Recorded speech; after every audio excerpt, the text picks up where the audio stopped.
aliran Pentakosta di Indonesia sering disebut sebagai Pantekosta. Ya, Pantekosta ada sejarahnya dari terjemahan terjemahan Alkitab awalnya itu memang disebutkan Pantekosta. Jadi gereja GPDI awalnya itu sebelum ada terjemahan-terjemahan baru, ya, terjemahan-terjemahan baru Alkitab memang dituliskan Pantekosta, sehingga dalam organisasi gereja mereka tetap menggunakan kata Pantekosta. Ya, ada sebuah gerakan di kalangan bagian dari Protestanisme yang sangat menekankan peranan karunia-karunia Roh Kudus, itu yang dibacakan oleh Roy tadi. Aliran ini sangat mirip dengan gerakan karismatik, namun gerakannya muncul lebih awal dan terpisah dari gerakan arus utama mainstream, ya, terpisah dari gerakan gereja-gereja awal, gereja-gereja induk arus utama. Orang Kristen Pentakosta atau karismatik setidak-tidaknya pada awal gerakan cenderung untuk tetap tinggal dalam denominasi mereka masing-masing sebelum membentuk sebuah gereja atau aliran yang baru. Mereka ada tetapi belum membentuk aliran-aliran baru sampai akhirnya tahun 1900.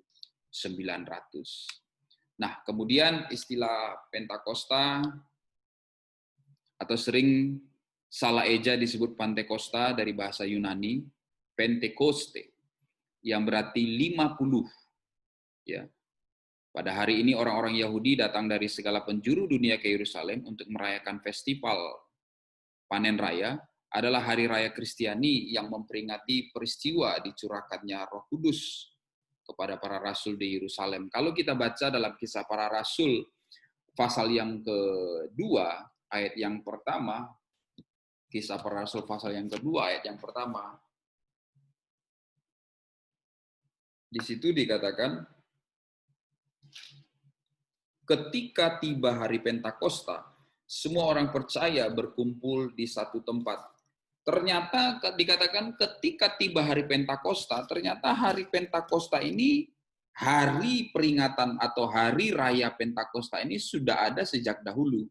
Bukan baru muncul ketika pencurahan Roh Kudus, hanya pencurahan Roh Kudus terjadi pada hari Pentakosta. Ya, terjadi pada hari Pentakosta. Jadi sebutan Pentakosta itu bukan baru muncul setelah pencurahan Roh Kudus, tapi itu adalah hari raya, ya, hari raya orang Yahudi, di mana semua orang yang tersebar, yang sporadis, ya, yang menyebar ke wilayah-wilayah lain, mereka berkumpul di Yerusalem. Bahkan banyak banyak suku-suku lain, orang-orang dari bangsa lain datang berkumpul di Yerusalem untuk menyaksikan feast ini, untuk menyaksikan perayaan ini. Nah, momentumnya tepat sekali. Banyak para hamba-hamba Tuhan menggarisbawahi peristiwa Pentakosta atau peristiwa pencurahan Roh Kudus ini yang jatuh pada hari raya Pentakosta. Ya, ini adalah bagian dari rencana Allah, di mana seluruh bangsa-bangsa melihat peristiwa Pentakosta atau peristiwa pencurahan Roh Kudus itu terjadi di kota Yerusalem. Makanya kita mendengar dalam Kisah Para Rasul itu, ya, ada orang-orang dari Midian, dari Parsia, Elam, Mesopotamia, Yudea, Kapadokia, Pontus, Asia, Frigia, Pamfilia, Mesir, dan daerah-daerah Libya. Ini berarti orang-orang dari wilayah-wilayah lain di Asia Kecil pada waktu itu, pendatang-pendatang dari Roma, ya, baik orang Yahudi, penganut agama Yahudi, orang Kreta, orang Arab. Tujuan mereka apa? Mereka tidak tahu tentang pencurahan Roh Kudus. Tujuan mereka adalah ya seperti berwisata, melihat perayaan-perayaan, atau mereka adalah orang-orang Yahudi yang sudah tersebar kemudian datang kembali ke kota Yerusalem untuk mengadakan ibadah-ibadah mereka sebagaimana yang telah ditetapkan oleh Musa, ya, dalam Imamat pasal yang ke-23. Ya. Dalam Imamat pasal yang ke-23 ada sebuah perayaan, ya, yang disebut perayaan Pentakosta. Dalam pasal 23 ayat yang ke-15, Imamat pasal 23 ayat yang ke-15,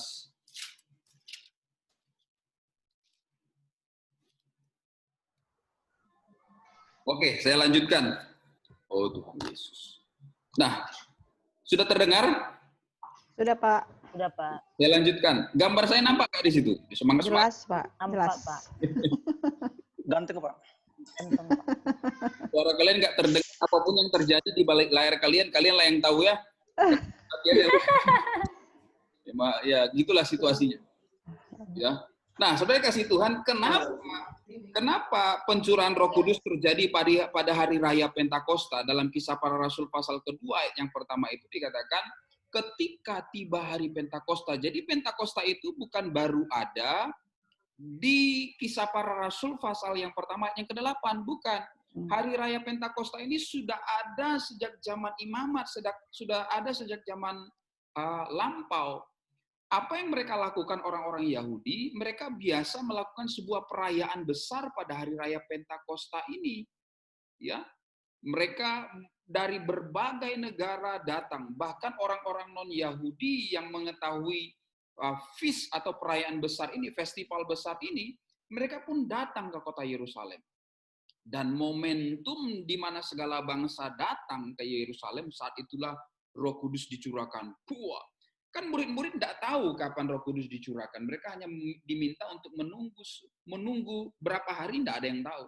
Di loteng atas setelah kenaikan Tuhan Yesus, tepat hari ke-50 atau hari ke-10 setelah kenaikan, Roh Kudus dicurahkan. Di mana momentumnya seluruh bangsa sedang datang. Makanya dalam Kisah Para Rasul pasal yang kedua, yang saya sudah sempat bacakan tadi, ya, semoga kalian sudah dengar part itu, ada bangsa-bangsa dari Mesir, ada bangsa-bangsa dari Mesopotamia, ya, ayat yang ke-8, bagaimana mungkin kita masing-masing mendengar mereka berkata-kata dalam bahasa kita sendiri, yaitu bahasa yang kita pakai di negeri kita, orang Parsia, Media, Elam, Mesopotamia, Yudea, Kapadokia, Pontus, Asia, Frigia, Pamfilia, Mesir, daerah-daerah Libya, dan berdekatan dengan Kirene, pendatang-pendatang dari Roma, orang-orang Yahudi yang penganut agama Yahudi, orang Kreta, orang Arab, dan seterusnya. Kan mereka berkata, kok orang-orang ini berbahasa kita? Nah, momentum ini saya percaya direncanakan oleh Tuhan supaya pemberitaan pencurahan Roh Kudus lahirnya gereja yang kita ketahui sekarang itu tersebar ke seluruh bangsa-bangsa. Ya, tersebar ke seluruh bangsa-bangsa. Kebesaran dan kemuliaan Tuhan dinyatakan, memang Tuhan luar biasa. Ya. Nah, perayaan Pentakosta dalam Imamat pasal yang ke-23 ayat yang ke-15 tadi, Imamat pasal 23 ayat yang ke-15 tadi dikatakan demikian, kemudian kamu harus menghitung mulai dari hari sesudah Sabat itu, yaitu waktu kamu membawa berkas persembahan unjukan, harus ada genap 7 minggu, ya, 7 minggu 49 plus 1 Sabat 50 sampai pada hari sesudah Sabat yang ke-7 kamu harus hitung 50 hari, lalu kamu harus mempersembahkan korban sajian yang baru kepada Tuhan. Dari tempat kediamanmu kamu harus membawa 2 roti dan seterusnya dan seterusnya dan seterusnya. Nah, perayaan ini harus diadakan tiap-tiap tahun di mana seluruh keluarga orang Yahudi, setiap pria harus datang kembali menghadap Tuhan di Yerusalem untuk membawakan korban syukur di hari Pentakosta ini. Waktu itulah bam, dalam rencana Tuhan Roh Kudus dicurahkan. Ya, Bapak Ibu. Nah, kemudian saya lanjutkan. Ciri-ciri umum, ya, sangat menekankan keyakinan akan peranan Roh Kudus dan karunia Roh Kudus dalam kehidupan sehari-hari para pengikutnya. Pembaharuan infrastruktur ibadah antara lain, ini ciri-ciri umum Pentakosta. Pembaharuan infrastruktur ibadah antara lain lagu-lagu rohani yang digunakan lebih modern, ya, dibandingkan dengan lagu-lagu yang bernuansa Gregorian atau yang himne yang dahulu. Maaf saudara, ada button record nggak? Masih saya record ya? Masih, Pak. Masih, Pak. Masih, Pak. Kemudian gereja mengizinkan peranan kaum perempuan dalam pelayanan. Berarti sebelumnya tidak.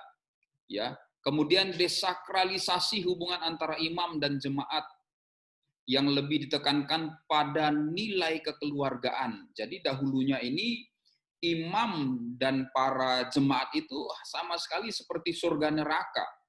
Ya. ya ada sisi pentingnya juga ya, di mana imam betul-betul didengar. Tapi gerakan-gerakan Pentakosta kita melihat justru imam itu seperti bagian yang tidak terpisahkan dari umat itu sendiri. Ya, tidak lagi dipisahkan kasta-kastanya, tidak lagi dipisahkan golongan-golongan. Justru gerakan Pentakosta ini membuat sebuah nuansa baru, ya, sebuah habitat baru dalam gereja, di mana jemaat dan imam yang lebih ditekankan adalah pada nilai kekeluargaan, ya, sehingga jauh dari kesan kesenjangan tingkat kerohanian, ya. Jadi ini ciri-ciri umum dari gerakan Pentakosta, atau bila kita bisa menyebutkan dari gereja-gereja Pentakosta itu sendiri, ya, berbeda dari yang sebelumnya. Imam selalu akan tampak itu bedanya, ya. Begitu masuk gereja ketahuan mana yang imam itu, dari pakaiannya sudah ketahuan.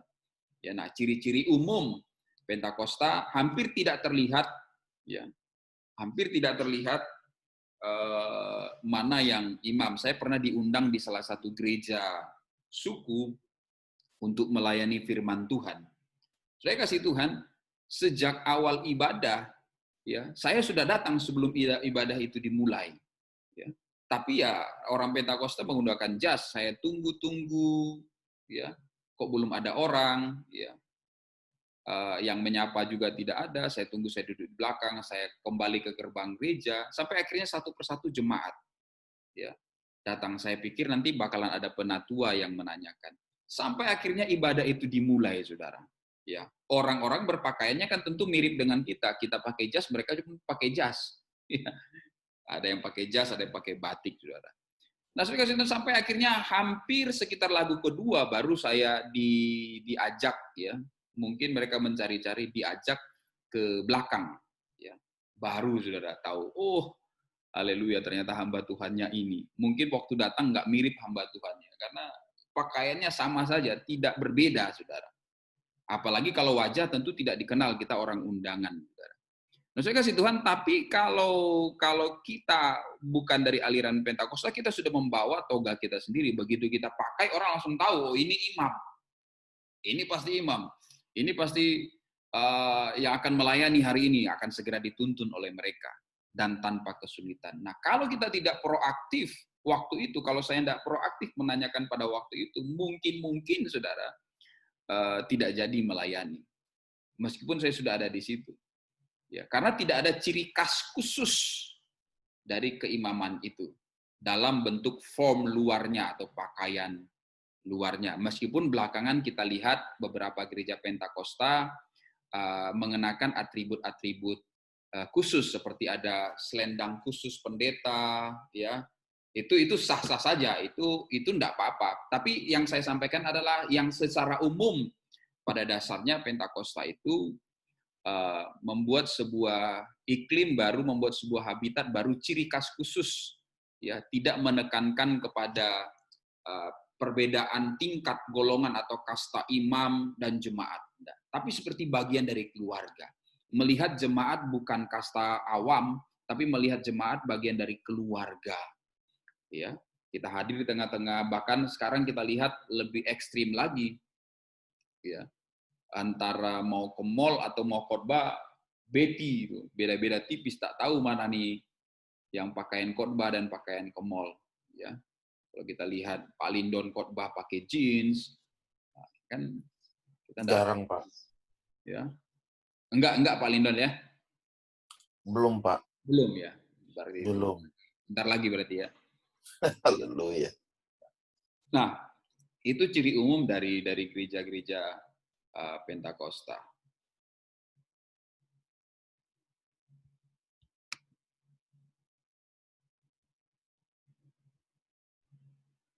Oke.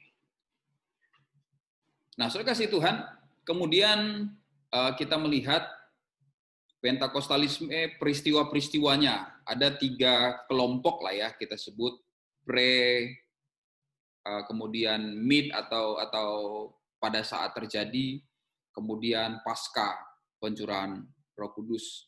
Nah, kalau kita lihat secara umum dari Kisah Para Rasul sebagai patokan pencurahan Roh Kudus pada hari raya Pentakosta, atau kita sebut sebagai hari Pentakosta, hari pencurahan Roh Kudus itu, ya, sebagai patokannya, maka ada peristiwa-peristiwa yang terjadi sebelum Pentakosta, kemudian hari Pentakosta atau hari pencurahan Roh Kudus, dan setelah pencurahan Roh Kudus. Oke.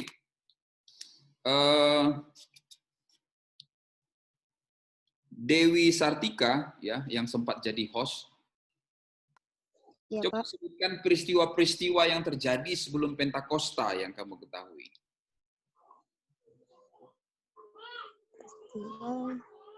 Ya, peristiwa-peristiwa yang terjadi sebelum Pentakosta. Kita merujuk kepada pencurahan Roh Kudus, ya, bukan kepada hari raya Yahudinya lagi.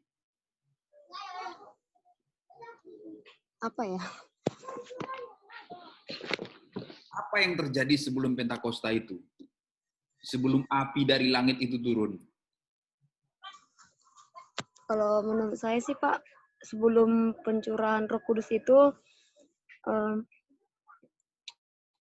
belum mengerti adanya karunia bahasa roh. Seperti itu. Iya, oke. Fenomena-fenomena apa yang terjadi sebelum pencurahan Roh Kudus yang terjadi? Mulailah beranjak dari kebangkitan Tuhan Yesus. Apa yang terjadi sebelum pencurahan Roh Kudus?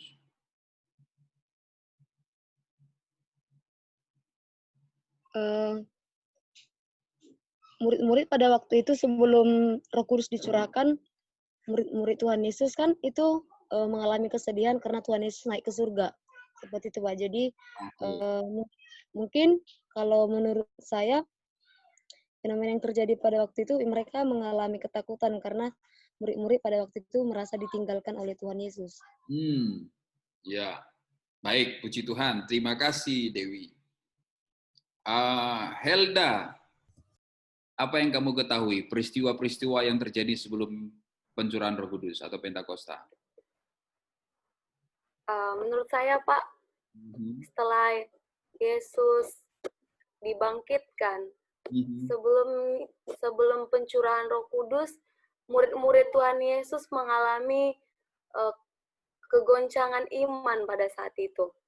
Bahkan mereka sangat ketakutan karena mereka sangat ketakutan sebab mereka masih belum ada jaminan dalam kehidupan mereka saat itu. Jadi seakan-akan mereka diombang-ambingkan iman mereka pada saat itu. Menurut saya begitu, Pak. Ya, oke, terima kasih. Bagus sekali. Ya, ada sebuah kondisi kritis terjadi di tengah murid-muridnya sebelum pencurahan Roh Kudus, ya. Jadi sejak kebangkitan, kematian, kebangkitan, mereka kembali kepada profesi mereka. Beberapa kali Tuhan Yesus mengunjungi murid-muridnya. Kemudian akhirnya mereka sampai pada kenaikan Tuhan Yesus. Ya, kemudian 10 hari itu mereka mengurung diri di Yerusalem, di loteng atap. Banyak faktor. Yang pertama karena ketaatan mereka menantikan Tuhan Yesus seperti yang disampaikan Tuhan Yesus waktu kenaikan, dan yang kedua karena situasi politis pada waktu itu mereka dikejar-kejar oleh tentara Romawi dan para imam yang hendak menangkap mereka, mengejar mereka, menganiaya mereka. Itu kondisi sosial dan politis pada waktu itu. Itu yang terjadi, ketakutan besar terjadi di tengah murid Tuhan. Ya, tetapi ada beberapa hal yang kita yakini bahwa mereka selama menunggu 10 hari itu juga mereka saling menguatkan satu dengan yang lain. Ya, mereka saling memberikan dorongan satu dengan yang lain, mempersiapkan hari yang mereka belum tahu kapan akan dicurahkan. Tapi ketaatan mereka berbuah hadiah yang luar biasa yang Tuhan curahkan, yang Bapa curahkan di tengah-tengah mereka, yaitu Roh Kudus dicurahkan di tengah-tengah mereka. Nah, mulai dari kisah para rasul yaitu yang kedua, ya, peristiwa-peristiwa yang terjadi pada saat pencurahan Roh Kudus. Ya, Pak Leo bisa kasih gambaran sedikit peristiwa-peristiwa yang terjadi pada saat pencurahan Roh Kudus?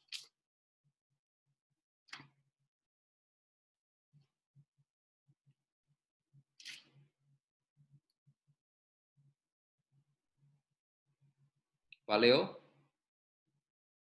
Suara saya kedengaran kan? Tahu-tahu Kedengaran, Pak. Dengar, Pak. Kedengaran, Pak. Oke, puji Tuhan. Ya, Pak Leo, silakan. Kalau dilihat, ya saya kasih clue sedikit dari Kisah Para Rasul pasal yang kedua itu, kira-kira peristiwa apa yang terjadi pada saat pencurahan Roh Kudus? Waktu pencurahan Roh Kudus, mereka berbahasa roh dan mereka bernubuat. Mereka diberikan karunia-karunia. Dan mereka banyak memenangkan jiwa seperti Petrus waktu dia berkhotbah 3.000 orang bertobat karena dia dipenuhi Roh Kudus. Amin. Amin. Puji Tuhan. Berikan tepuk tangan untuk Pak Leo dulu. Haleluya. Oke. Kasmer, apa yang terjadi waktu pencurahan Roh Kudus? Kalau menurut saya, yang pertama adalah para murid itu berkumpul di kamar loteng Yerusalem. Itu sekitar ada 120. Dan yang kedua adalah tandanya adalah mereka dihinggapi lidah-lidah api dan ada angin. Terimalah, ya kan? Habis itu mereka berkata-kata di dalam bahasa asing. Makanya pada waktu itu bangsa-bangsa datang, mereka berbicara tentang bahasa kita, tentang kedahsyatan Tuhan. Seperti itu, Pak. Ya. Pada saat itu. Pencurahan Roh Kudus itulah yang terjadi dalam Kisah Para Rasul pasal yang kedua itu ya. Dikatakan tiba-tiba turunlah, mereka berkumpul di satu tempat, kemudian tiba-tiba turunlah dari langit suatu bunyi seperti tiupan angin keras yang memenuhi seluruh rumah di mana mereka duduk, dan tampaklah kepada mereka lidah-lidah seperti nyala api yang bertebaran. Jadi itu momentum atau peristiwa yang terjadi di tengah mereka. Ya, ada tiupan angin yang sangat keras. Puji Tuhan. Terima kasih. Tepuk tangan buat Pak Kasmer. Baik, saya akan lanjutkan poin yang ketiga. Kita break dulu ya. Kita breaknya, mohon maaf, kita breaknya 15 menit saja. Baru kita masuk ke bagian kedua untuk closing. Kalian mau keluar dulu atau mau tetap tersambung? Istirahat dulu. Istirahat dulu kayaknya, Pak, biar. Istirahat Saya minum kopi dulu, Pak.